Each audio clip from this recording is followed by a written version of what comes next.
The right to repair. First off, let's talk equality and rights, and then get back to the beef and potatoes of this interesting conundrum. Hi, I'm Weldy. My first name is Chris, but there's so many Chris's out there, you can call me Weldy. Welcome to What Broke. The Bill of Rights says we are all equal and no corporation is worth more than my liberty and guaranteed rights. The United States Constitution and the Texas Constitution, where I live, backs that up. The DMCA created fair use of copyrights. Fair use is research and can be defined as work. Also 18 U.S.C. 241, oppression of rights, and 242, by color of law, always a felony. If you can build it to break, we can do research to repair. And right now, mechanics are protected by DMCA. Many state constitutions, 18 U.S.C. 241 and 242, the Bill of Rights, and the United States Constitution. If the corporations don't want us to repair it, don't build freaking junk. Planned obsolescence is greed, and greed is why we're having this conversation. The companies seem to be focused on taking away our rights to repair. Ford, GM, Apple, Microsoft, Google, John Deere, Alliance for Automobile Innovation, Johnson & Johnson. The logistics, the reality. A dead tractor in the field, crops on the ground for harvest, a weak window to fight weather control since 1947 to get the crop up before the storm hits and ruins the crop. The dealer says 2 weeks to even get in line for repair at the dealer.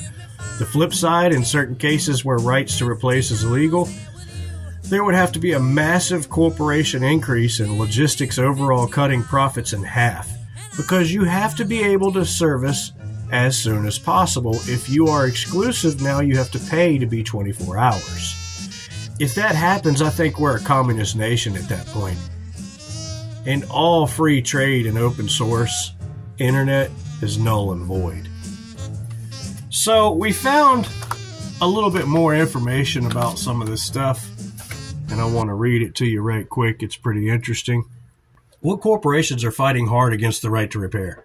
Corporation opposition to the right to repair is led by massive tech, auto, and agricultural conglomerates. Companies like Apple, Microsoft, Google, and John Deere, and automakers like Ford and General Motors lobby heavily against legislation to maintain repair monopolies and protect proprietary data.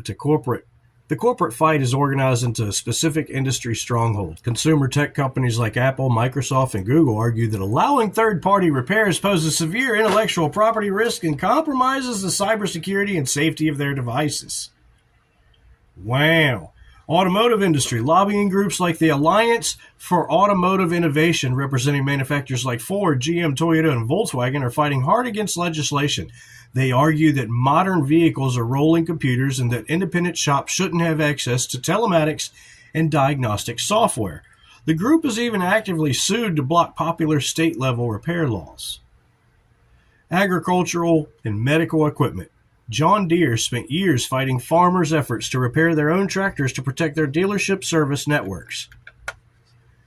Though they recently settled massive class action lawsuits, similarly, medical device manufacturers like Johnson & Johnson heavily lobby against opening up repairs on hospital equipment. Despite these efforts, consumer advocacy groups such as iFixit and state PIRGs have pushed through comprehensive right to repair laws in states like California, New York, Colorado, and Oregon. I said, could you give me a list of the Bill of Rights, please? And it gives the 10 amendments. First Amendment, freedom of speech.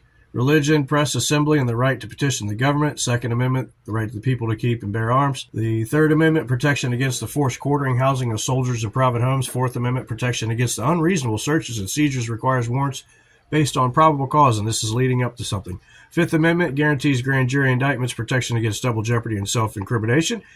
The right to due process and just compensation for private property taken for public use. Sixth Amendment, the right to a speedy and public trial, an impartial jury to be informed of charges, to confront witnesses, and the right to an attorney. Seventh Amendment, the right to a jury trial in federal civil lawsuits involving a certain monetary value. Eighth Amendment, protection against excessive bail, excessive fines, and cruel and unusual punishments. The Ninth Amendment clarifies that citizens have other fundamental rights not explicitly listed in the Constitution.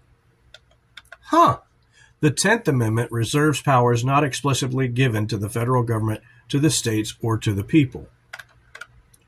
And I said, how would the Bill of Rights be applicable to the right to repair? And AI Google came back on 7/6/2026 and said the Bill of Rights does not explicitly mention technology or repair, but legal scholars and advocates frequently invoke several amendments to defend the right to repair. Corporate opposition also uses certain amendments to protect their proprietary software and hardware. The primary constitutional intersectional points are outlined below.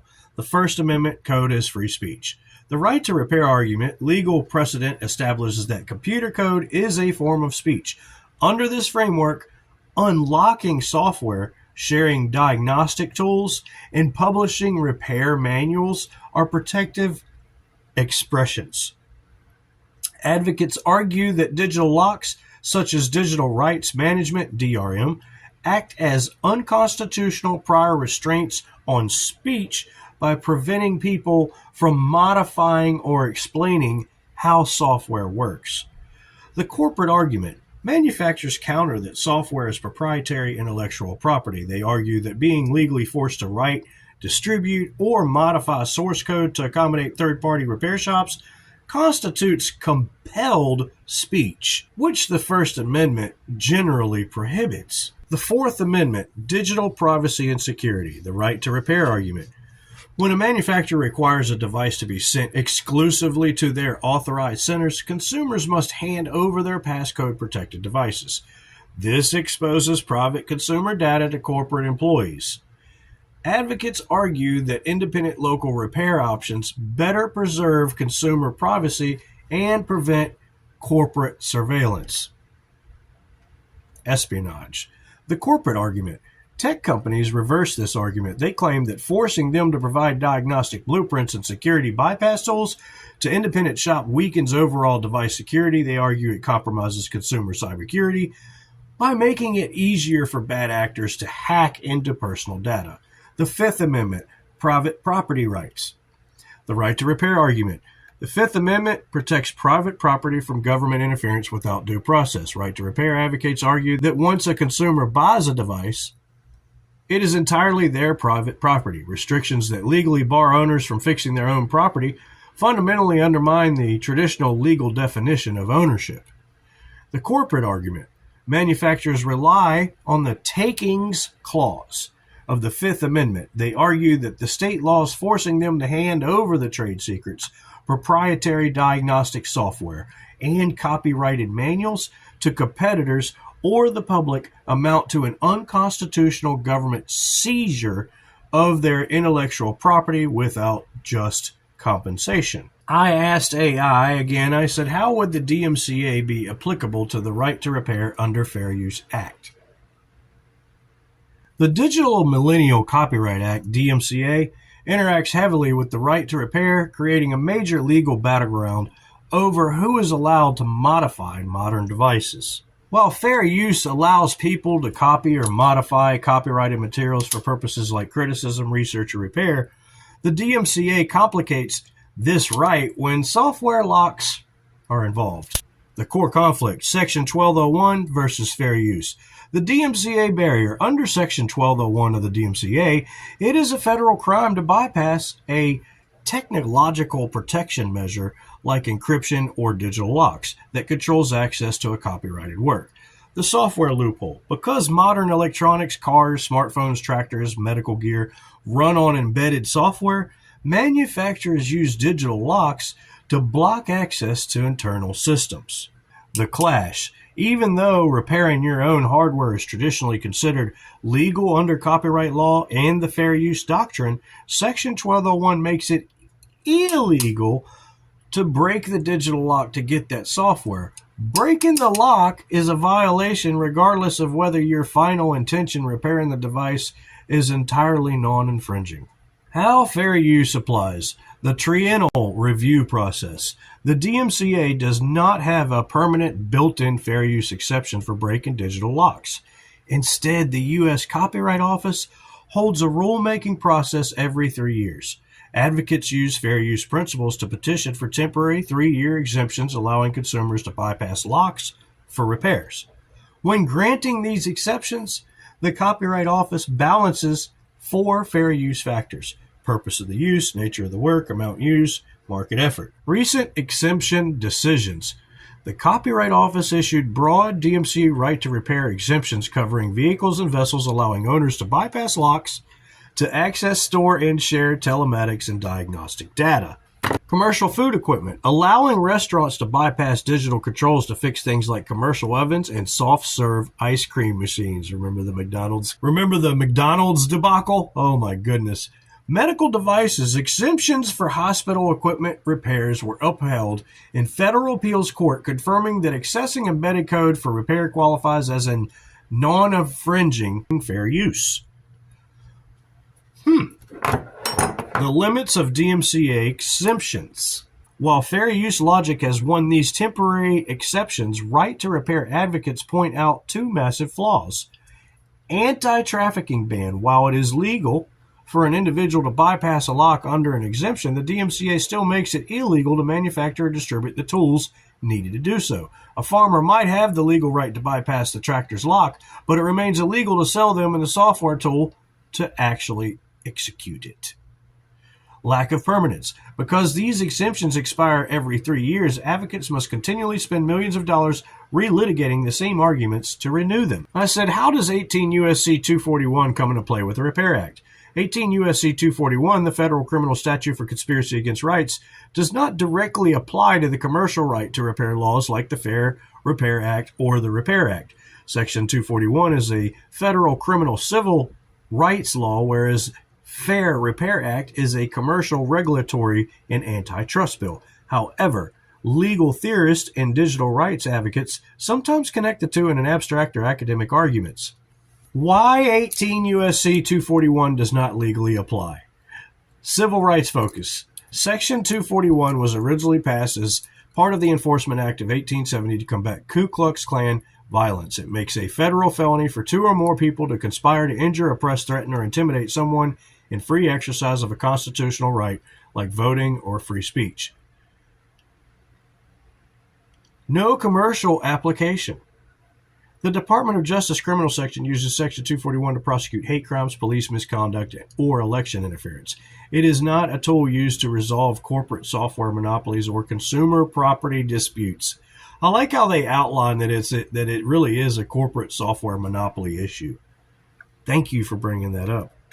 Regulatory enforcement. If a corporation violates the Fair Repair Act, enforcement is handled via civil penalties through the Federal Trade Commission, FTC, or state attorneys general, not criminal civil rights prosecutions. The fringe theoretical connection. While it has zero practical weight in a courtroom, right to repair activists sometimes invoke Section 241 conceptually in the following ways. Conspiracy to deprive property rights. Some hardcore consumer rights advocates argue that when a group of manufacturers and corporate executives intentionally collude to restrict a consumer's fundamental right to their own property, they are conspiring to lock people out of a legal right. The color of law misconception. People occasionally confuse Section 241, 18 U.S.C. 242, and that is deprivation of rights under color of law. Some argue that corporations acting under federal copyright laws like the DMCA are abusing federal powers to deprive citizens of their property rights. However, a private company protecting its intellectual property does not meet the legal standard of acting under color of law. Ultimately, if a manufacturer blocks you from repairing your phone or tractor, they are violating commercial and antitrust regulations, not committing a federal civil rights conspiracy under Section 241. Wow. Let me repeat that again. They're violating commercial and antitrust regulations. So I said, I disagree. Civil law has to be obeyed in order to do business. Each go together. Google AI came back with an answer and said, you are entirely correct that civil law and regulatory compliance are non-negotiable requirements for a corporation to legally exist and do business.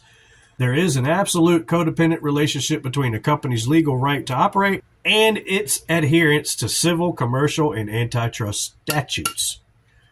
To bridge that perspective with legal mechanics, of the right to repair, it helps to look at exactly how civil violations can cross the line into the territory you are describing, where corporate noncompliance transforms into illegal coordinated action. The corporate duty to obey civil law. A corporation's character is entirely dependent on obeying the law. If a company systematically violates civil regulations, it faces severe legal consequences. Consent decrees. The Federal Trade Commission, FTC, can force non-compliant corporations into binding agreements that legally dictate how they must run their business. Structural remedies. In extreme cases of antitrust violations, courts can order a corporation to be broken apart entirely because it refuses to comply with fair market laws. Fair market laws? More like controlled market laws. Corporate dissolution. State attorneys general possess the corporate death penalty, the civil legal power to revoke a company's charter and shut it down if it operates in continuous violation of state law. Wow. Let me read that again. Corporate dissolution. State attorneys general possess the corporate death penalty, the civil legal power to revoke a company's character and shut it down if it operates in continuous violation of state law, where civil violations look like conspiracy. Your point about laws going together highlights why the right to repair fight is so intense. When corporations coordinate to bypass or abuse civil laws, the legal system tackles it through civil antitrust conspiracy, rather than criminal statutes like Section 241. The Sherman Antitrust Act, 15 U.S.C. 1. The civil law specifically targets any contract, combination, or conspiracy that restrains trade. The repair context. If tech companies or automakers collectively agree to use specific digital locks to block independent shops, or if they force their authorized dealerships to boycott third-party parts, they are engaging in an illegal civil conspiracy to monopolize a market.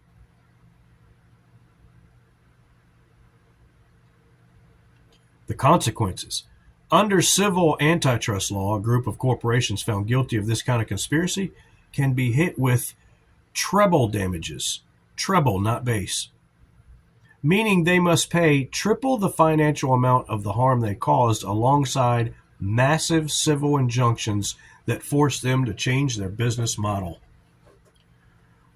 While the justice system uses different toolboxes for civil market regulations and criminal civil rights, your underlying point stands. A corporation cannot legally separate its commercial operations from its obligation to obey the law. When they try to manipulate the system to strip away consumers' rights, the law treats it as unlawful restriction of the free market. Like Google and YouTube do to me, when they ban several of my channels for no reason when they know it's all World Wide Web and public domain. So we go further. And I said, I would like to look further into monopolies, as this all seems like a monopoly on people's trades and craftsmanships, and this is an injustice to American liberty.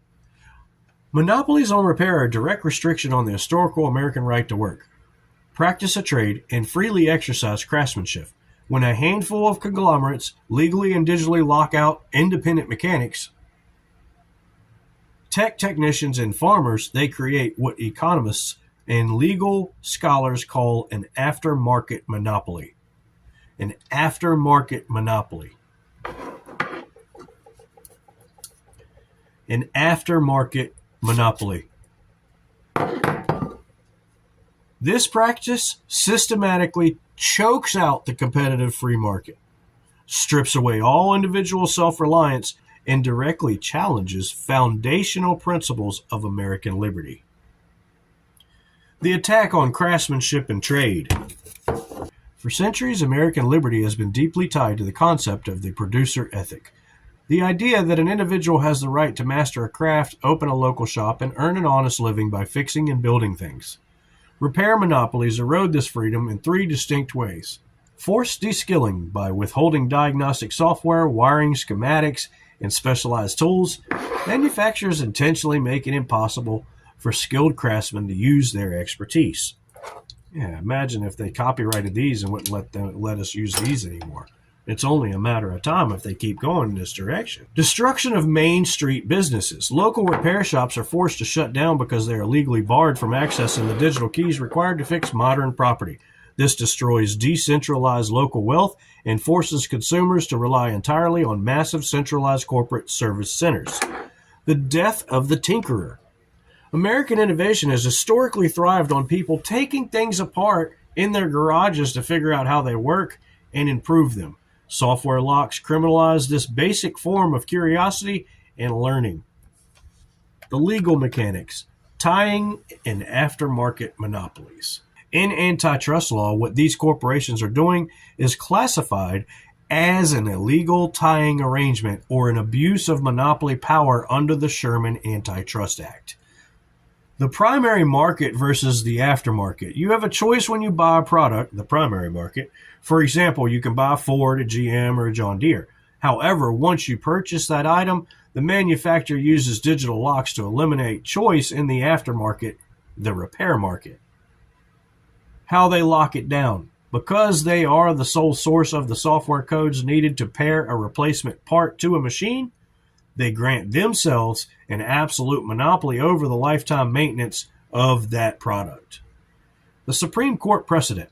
The foundational legal case against this is Eastman Kodak Company versus Image Technical Services Incorporated, 1992. Kodak tried to cut off independent repair organizations from getting replacement parts for Kodak copiers. The Supreme Court ruled that a company can be guilty of illegal monopolization in the service market for its own products, even if it faces fierce competition when selling the original machine. Wow! Why this is an injustice to liberty. The right to repair movement frames this issue not just as a consumer protection problem, but as a fight for fundamental liberty and property rights. The illusion of ownership. If you buy a tractor or a smartphone, but you are legally forbidden from fixing it, modifying it, or hiring a neighbor to repair it, you do not truly own it. You are essentially leasing it under the manufacturer's terms. This fundamentally undermines the American concept of private property.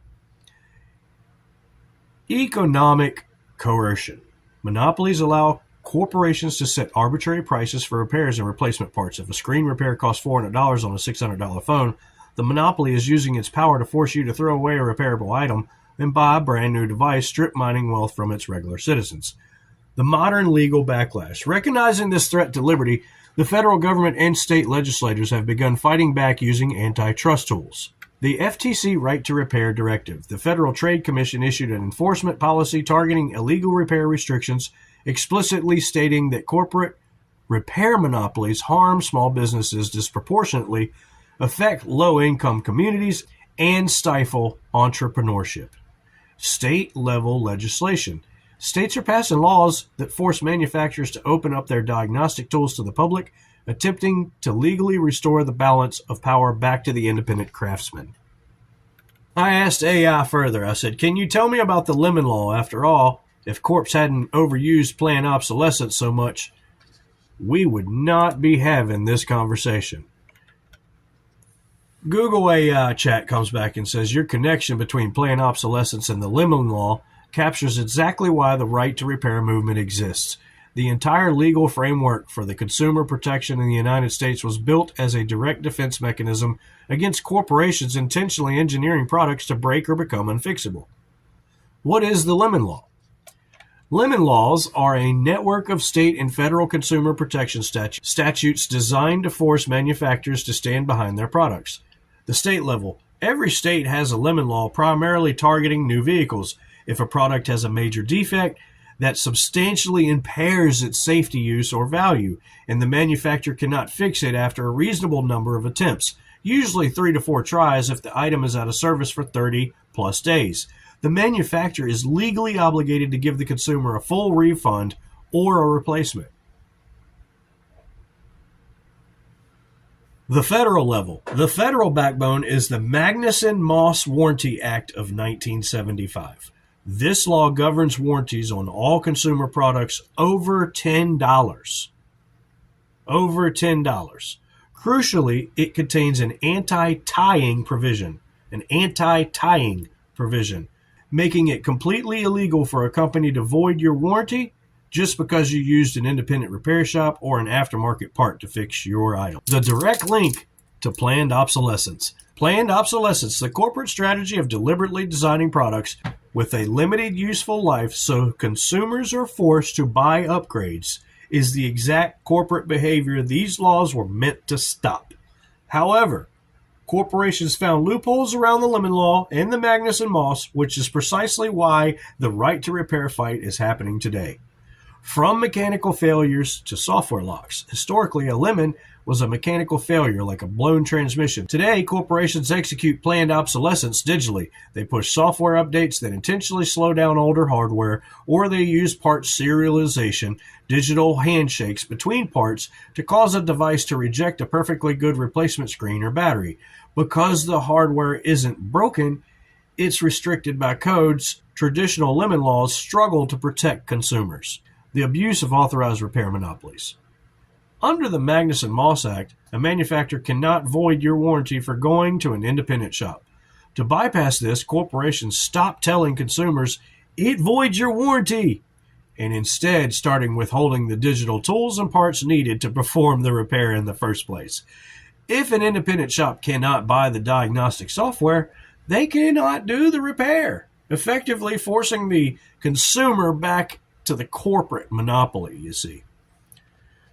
The squeeze on consumers. When a manufacturer controls 100% of the repair pipeline, they accelerate planned obsolescence. They charge exorbitant repair fees, e.g. charging $500 to fix a laptop port that costs $5 to replace, or declare older models vintage and unsupported, forcing consumers to throw away repairable goods. No longer listed, right? NLS, no longer serviced. The modern pushback. Because planned obsolescence has pushed consumer electronics, appliances, and vehicles to the brink of unrepairability, federal and state governments are modernizing these legacy laws. For instance, federal directives, like the recent presidential Freedom to Fix memorandum, instruct agencies to aggressively target corporations that use software blockades to circumvent the spirit of the Magnuson-Moss Act. I would like to figure out a legal way around this so that everyone can repair their stuff. AI came back and said, to create a permanent legal pathway for everyone to repair their property without corporate interference, the strategy must tackle both federal copyright laws and state-level commercial codes. Legal scholars, advocacy groups like iFixit, and lawmakers are actively building this pathway using a multi-pronged approach. Yeah, no kidding.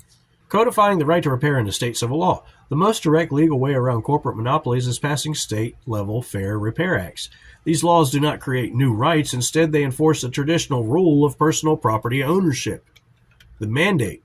These laws require manufacturers by civil law to sell the exact same diagnostic software, repair manuals, and specialized tools to the public and independent shops that they provide to their own authorized dealers. To prevent corporations from charging thousands of dollars for a basic software key, these bills mandate that parts and tools must be provided on fair and reasonable terms, at cost or market value.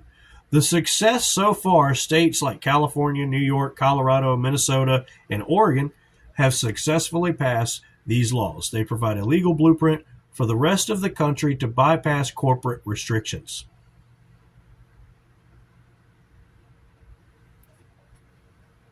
Passing the Federal Freedom to Repair Act. While state laws open up access to parts and tools, they are still limited by federal copyright law. To permanently fix this, Congress must pass the Freedom to Repair Act. The DMCA workaround. This federal bill would permanently amend Section 1201 of the Digital Millennial Copyright Act, DMCA. The legal shift. It would make bypassing a legal lock or encryption completely legal for the purpose of repairing, maintenance, and diagnosis. This would permanently eliminate the need for advocates to fight the U.S. Copyright Office every 3 years for temporary exemptions. The distribution fix. Crucially, it would legalize the creation and distribution of the software tools needed to bypass those digital locks, allowing developers to legally build open source diagnostic programs for the public, outlawing parts pairing and digital serialization. Corporations are increasingly using software to serialize parts. For example, if you swap a screen from one identical iPhone to another, the phone's software will disable the features like Face ID because the microchips don't match. The legal fix. Future legislation must explicitly ban parts pairing. Oregon recently became the first state to pass a law outlawing parts pairing for electronics manufactured after 2025. The result, forcing manufacturers to design software that automatically accepts verified, safe replacement parts, removes the digital roadblock entirely. Expanding FTC antitrust enforcement. The Federal Trade Commission, FTC, already has the legal authority under the Sherman Antitrust Act and the Magnuson-Moss Warranty Act to police unfair methods of competition. The strategy.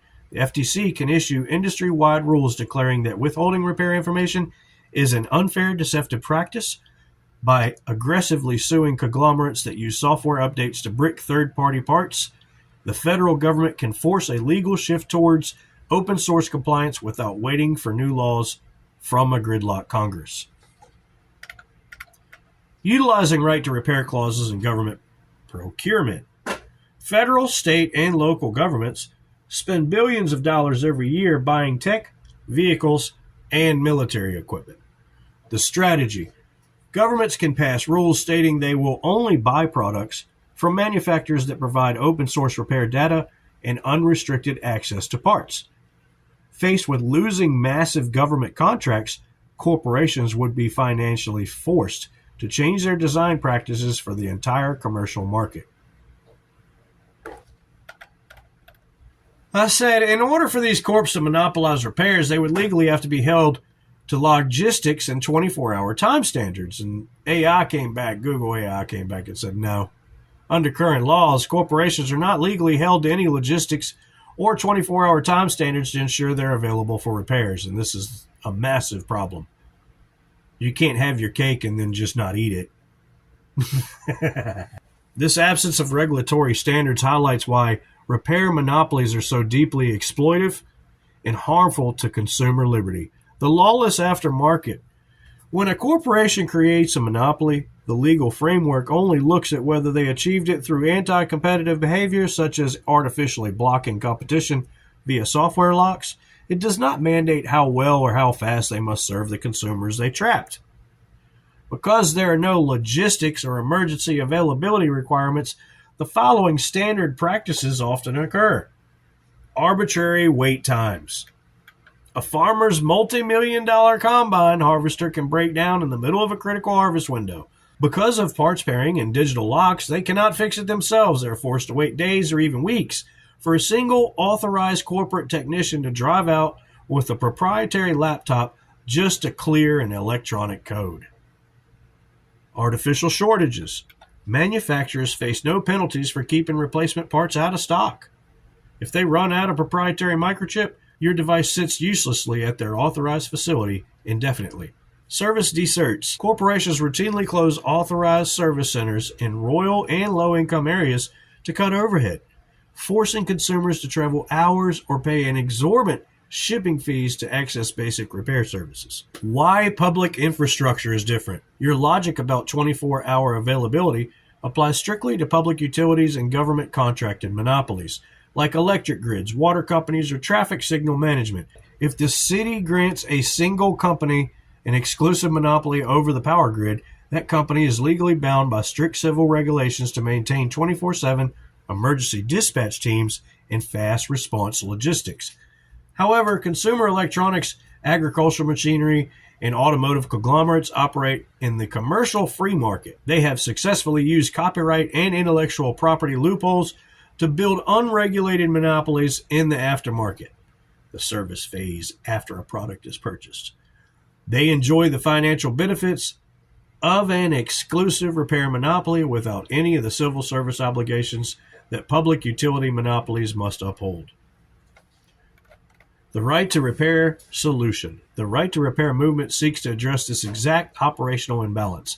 Rather than attempting to force massive corporations to build a flawless 24-hour emergency response network, which would be highly impractical, advocates argue for a simpler, decentralized approach, force them to release the digital keys, schematics, and tools to the public. By breaking the artificial bottleneck, a farmer, an independent mechanic, or a local repair technician can step in to complete the fix immediately, restoring natural market competition and safeguarding individual trade liberty. not to mention people's lives. I think we can conclude with what I started with, you know? If you can build it to break, we can do research to repair, and right now mechanics are protected. If the corps don't want us to repair it, then don't build freaking junk. Planned obsolescence is greed, and greed is why we're having this conversation to begin with. Now, I named off all the corporations that are doing this stuff.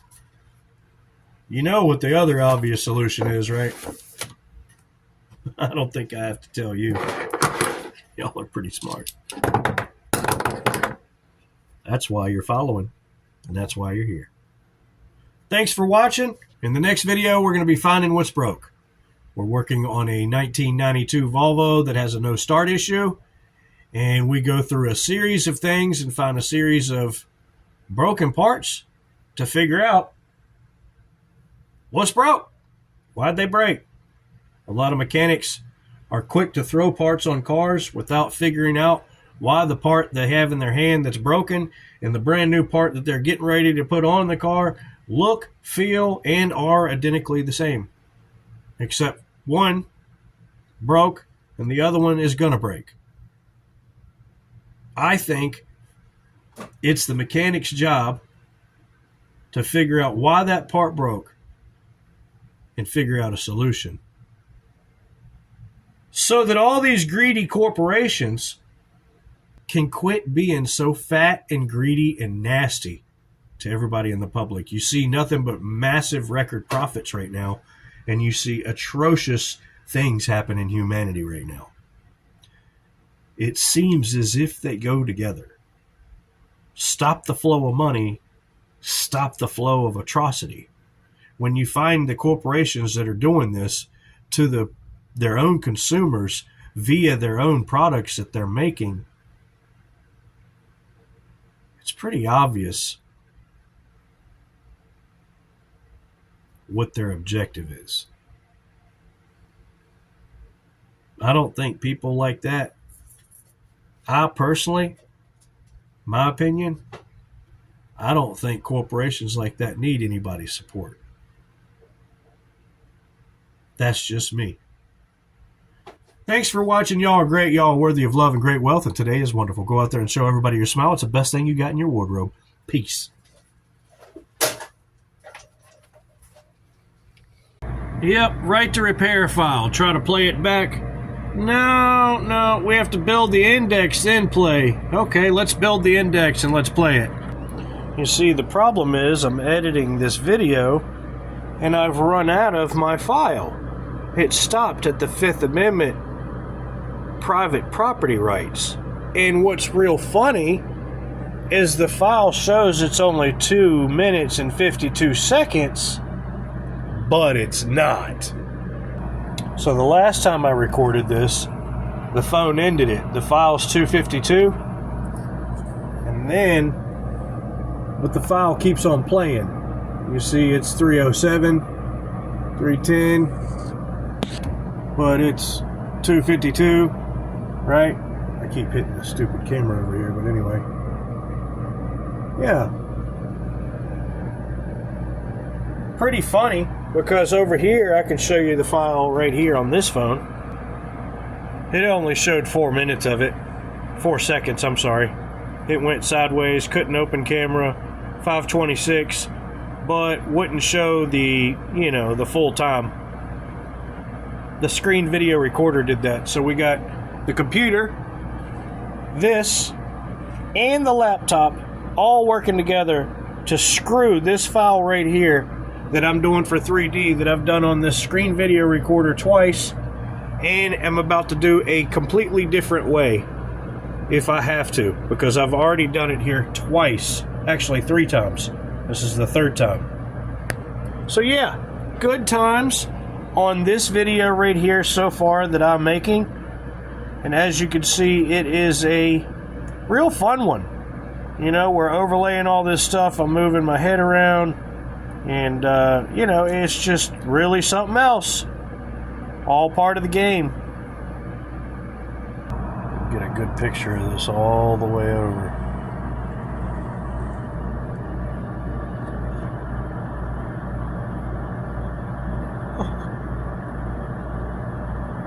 Oh my goodness. So funny. So funny. Why my computer lying? Why my laptop scheming? Why my Wi-Fi breathing?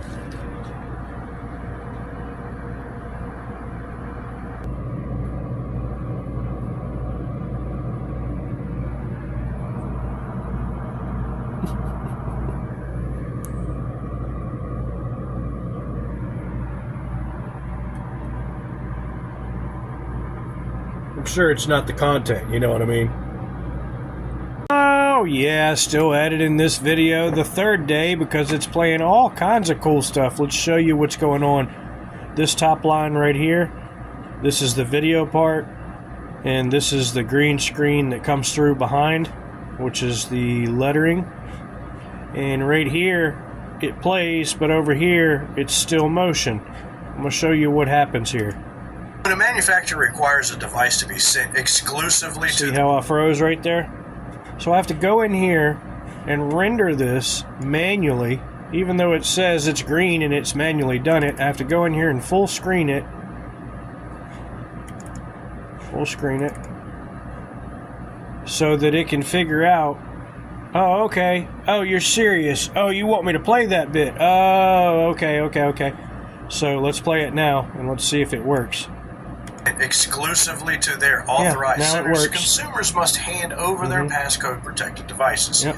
This exposes private consumer data to corporate. Now, other times it does special tricks and adds special features in there that I didn't add. So check it out. We're going from this frame to this frame, this little box right here. Where I enlarged it back up for a special effect. Check it out. Local repair options better preserve consumer privacy and prevent corporate surveillance. Espionage. And it's the not corporate there. Argument. It's building the preview, but it's not there. It's showing me that it's not there and it's frozen, right?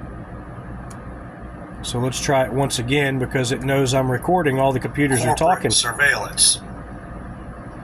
Espionage. Right. So let me show you what's going on here. We're going to highlight this bit. Oh, now we got to unselect that because it's being special. Excuse me. Let's undo that. Thank you. Unsplit. Okay, and then we're going to go in here and go here. And we're going to all our features down here, all our special effects, and there's one that's added called motion. And what it does is it stops everything. It pauses everything right there, as if I paused it. But I didn't add this. So every time I go in to edit this video, I have to get motion off of all these stupid things so that it can re-render and actually show my face. Unbelievable, right? So here we go. Oh, no, maybe not. No, not a chance. Espionage. The corporate argument. Tech companies the computer reverse just this will argument. not They catch claim up, that dude. forcing them to provide diagnostic blueprints and security bypass tools to there ain't enough memory in the Department of Defense to catch up with this shit. Keep in mind, the third day I've worked on this video at least 14 hours yesterday and at least 10 hours the day before. And I'm only up to almost 10 minutes, and this is how far I've got to go. And each one of these split scenarios right here gives them opportunity to do all kinds of dumb shit that they've been doing. And I'm just sitting here catching it all.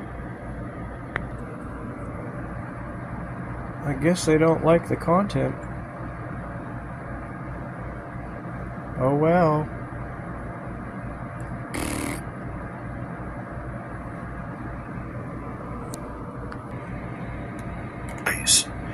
Advocates argue that independent local repair options better preserve consumer privacy and prevent corporate surveillance. Espionage. The corporate argument. Tech companies and right on to the next one. They claim that forcing them to provide unbelievable, bro. So we go in here and we look and see what the heck the problem is again. And go over here, go look. And, oh, look, it's motion again. Huh. Watch this. Watch. I'm going to exit out and then watch it learn. Look. You see the green bar render? Ridiculous, right?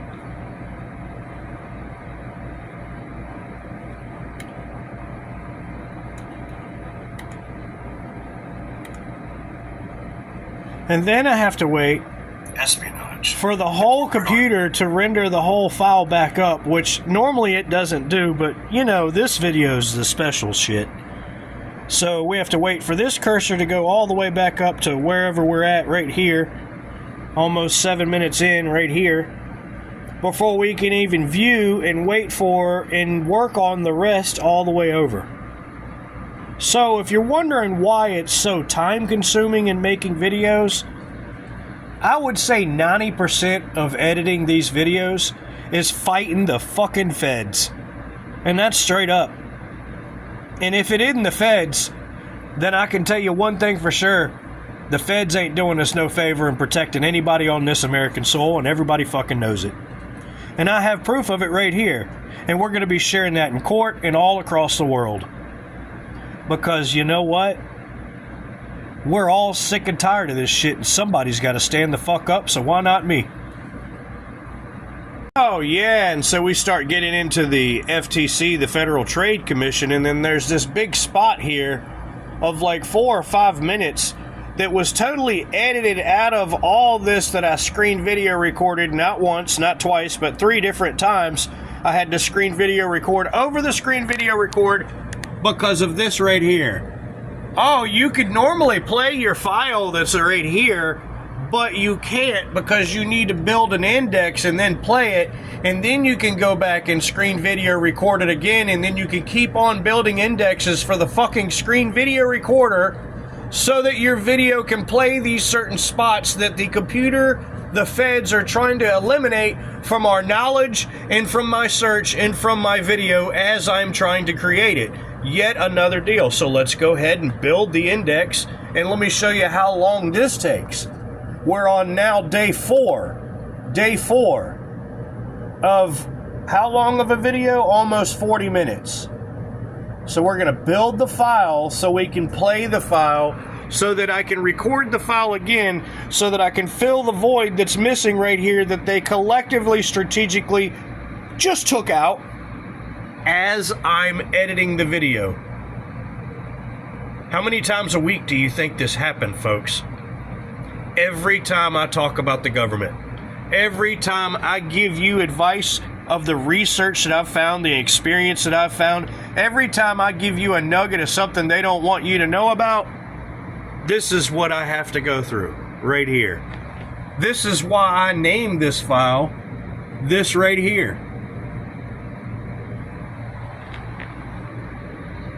So now I'm going to have to go back through here and figure out exactly where the area is that's missing that I need, then screen video record that area, then go back and figure out how to transfer it to 5 different machines to see if I can get it to function the way it's fucking supposed to. I'm sure no one understands who's listening or watching the stress that becomes a creator when you collectively know every day that everything you do is going to be against you, and you're going to have to figure out new ways to do new shit that normally works for everybody else, just not you. What's broke here is the people representing us. They're not representing it. They're not representing us anymore. They're broken. You broke. You burnt, son. Get out. Get lost. We're going to get some new people in here that are going to have our interest at heart, that will represent us. You see, every time we deal with situations like this, they're doing exactly the opposite of what they're supposed to do. They're supporting the corporations and not supporting the individuals and the liberties. And the governments were set up to support strategically the individuals, not the motherfucking corporations. The corporations are corpse with an E. They're dead. We are living. No, let's build the index again because, as it goes, we shared it and it's still missing. We built the index here and And it just keeps on taking it out. So now I'm going to actually have to video record it with my phone to make sure that we actually get the fucking words on the screen, that the screen absolutely, this screen, that screen, that screen, and this screen right here all don't want you to see. So here the fuck we go, okay?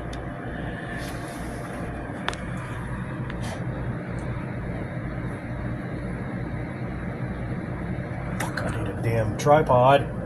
I need a fucking tripod, bro. Yeah, it skips it. It skips it every fucking time. It's skipping the whole conversation. Okay. Oh, man. Almost finished the video, you know. And, you know, it locked up right here, mid-load. Can't do shit. Can't open, can't cancel, can't load the file, can't do shit in the editor. Of course. Of course. Naturally. What a great deal. What a gift that never ceases to keep giving on every single machine, at least 3 times on each given machine. I'm sure there's no consistency here with the truth, you know what I mean? Good grief, bro. This is absolutely insane, okay? We can't do shit. Locked up. So now I gotta go back and re-edit everything I just edited because I didn't save it after I finished and then went to just loading it. Damn it, dude.